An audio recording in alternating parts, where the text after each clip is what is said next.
tema número 7 está relacionado con la arquitectura medieval, el románico y el gótico. Vamos a ver inicialmente las características de la Edad Media, sus antecedentes, para posteriormente pasar a la arquitectura específicamente, donde vamos a ver en qué consistía el románico, en qué consistía el gótico.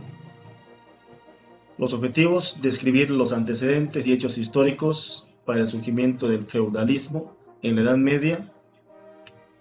Vamos a describir la característica del modo de producción feudal y finalmente vamos a identificar y exponer las relaciones estructurales entre la sociedad feudal de la Edad Media y el desarrollo de los espacios arquitectónicos y urbanos en este periodo. Vamos a distinguir y describir las principales características de la arquitectura en la Edad Media, el románico y el gótico. Dijimos que el feudalismo fue un sistema de organización económica, política y social que caracterizó a la Edad Media. Se va a desarrollar en lo que es Europa actualmente. Recordemos que esta división de la historia universal es más orientada a la Europa occidental. Aquí en América, por ejemplo, no hubo Edad Media, y tampoco va a haber en el Imperio Romano oriental, en el Imperio Bizantino. Cuando hablamos de Edad Media, está más orientado a lo que es la Europa occidental. Ya hemos visto la primera parte de lo que pasó en la Europa occidental con el paleocristiano. Recordemos que la Edad Media va a comenzar el año 476 después de Cristo con la caída del Imperio Romano de Occidente, eso en el siglo V. Ya se había dividido el Imperio Romano en dos, ¿no? De Oriente y de Occidente. Y va a finalizar la Edad Media a fines del siglo XV, el año 1492, con el descubrimiento de América, y 1453 con la caída del Imperio Romano de Oriente o el Imperio Bizantino, o lo que es lo mismo, la toma de Constantinopla por los turcos. Vemos los casi 1000 años que duró este periodo de la Edad Media en el mundo occidental, en la Europa occidental.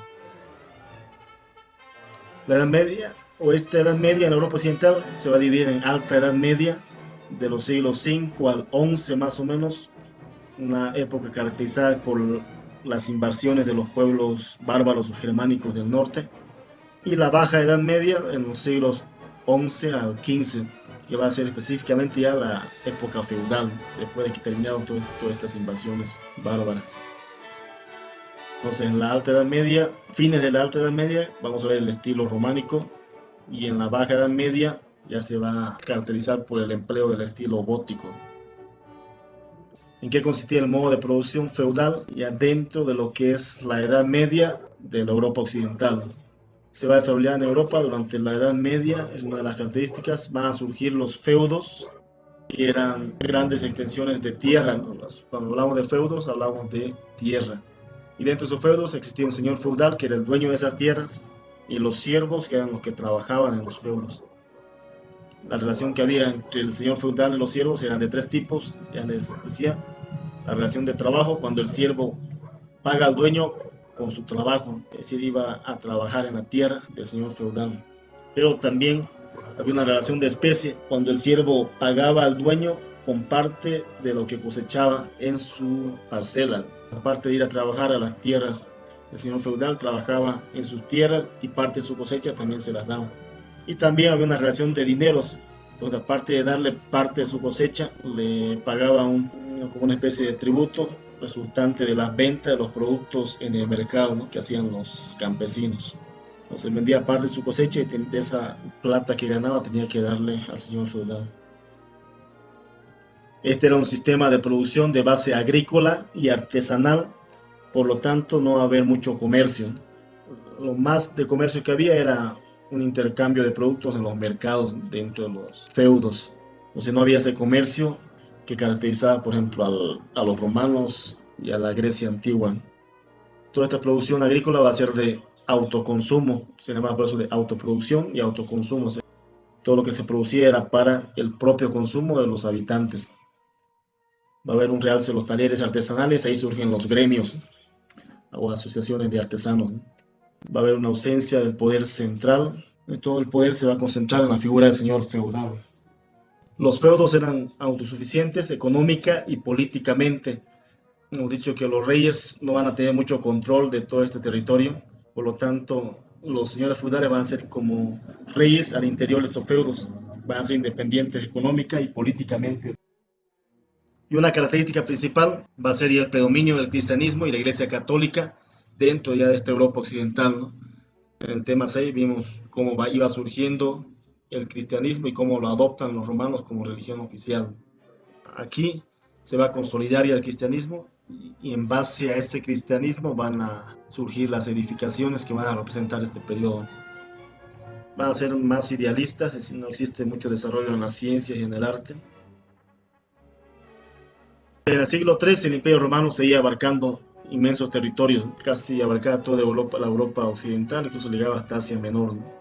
Hasta Mesopotamia. A comienzos de ese siglo ya va a empezar el Imperio Romano a decaer, ¿no?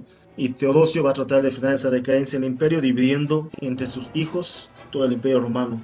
El año 395, entonces se divide el Imperio Romano de Occidente y el Imperio Romano de Oriente. Unos años antes, Constantino ya había trasladado la capital de Roma a Constantinopla, esto por las invasiones que se venían de los bárbaros del norte.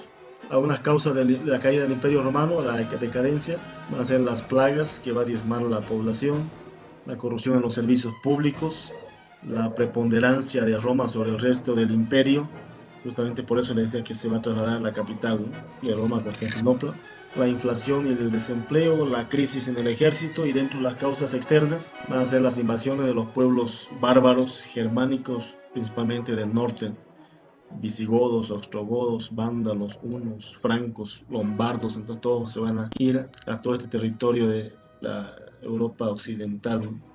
La autoridad imperial en Roma se va a reducir y el año 476 se va a deponer al último emperador.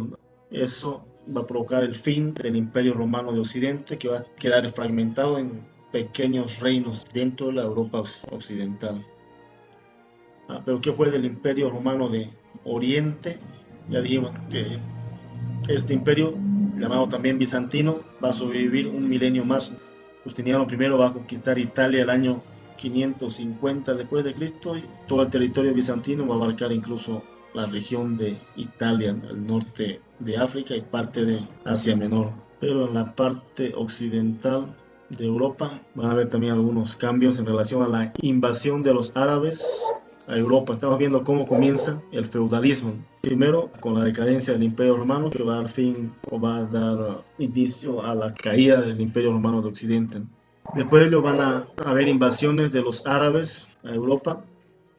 Mahoma, que fue el fundador del Islam, va a iniciar campañas de unificación del pueblo árabe, eso le llamaban la Égira. El año 662, estamos hablando del siglo 7 después de Cristo. Entonces hay desplazamientos de árabes a Europa y Táriq va a bloquear el comercio por el estrecho de Gibraltar el año 711 después de Cristo. Bueno, aquí tenemos el estrecho de Gibraltar. Los árabes van a venir por el norte de África y van a querer entrar a Europa por ese estrecho, ¿no?, por la parte de España. ¿Qué consecuencias va a traer esto? Que la economía se va a volver agrícola, de autoproducción y autoconsumo. Aparte dijimos que debido a las invasiones de los pueblos bárbaros, todo el mundo va a huir al campo. Todos los pueblos bárbaros se van a las ciudades, y la gente huye de las ciudades al campo y ahí van a surgir después los feudos.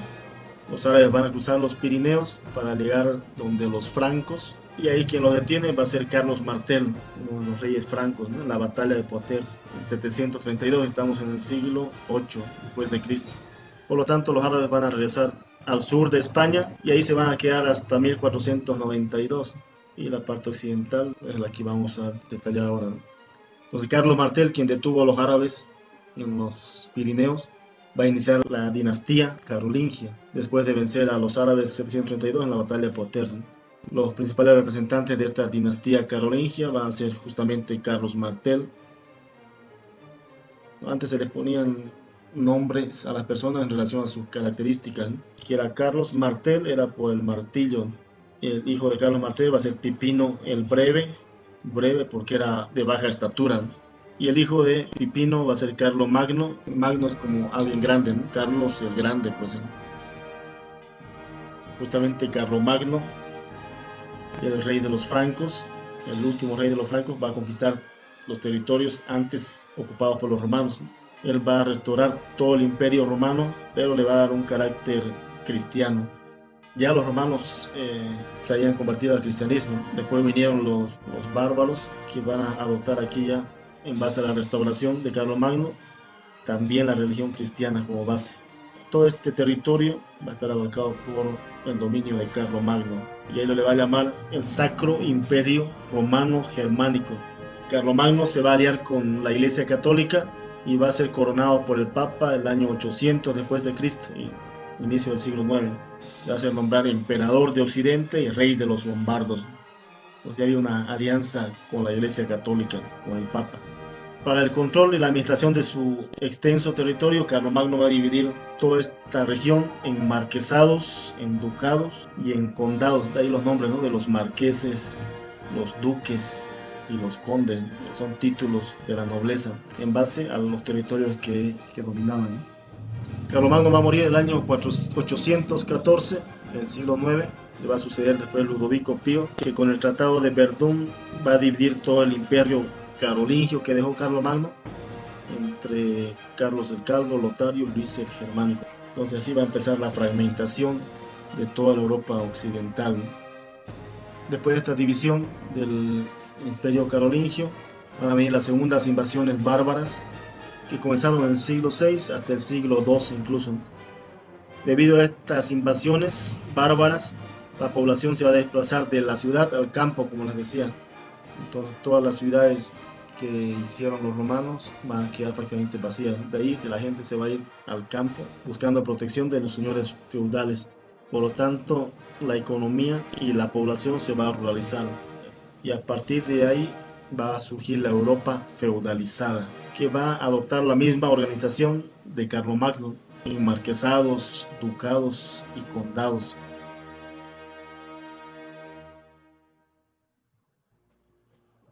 Entonces, dentro de esta Europa feudalizada, en resumen, vamos a ver que las grandes distancias y los escasos medios de comunicación van a dificultar el control del rey de esos territorios. Habían reyes, pero se decía que el rey reina, pero no gobierna. Antes no había aviones, no había trenes todavía, pues todo se realizaba a pie o a caballo. Entonces los feudos van a estar aislados del poder central y van a ser como pequeños reinos autónomos en poder de la nobleza o la aristocracia local, en poder de los señores feudales.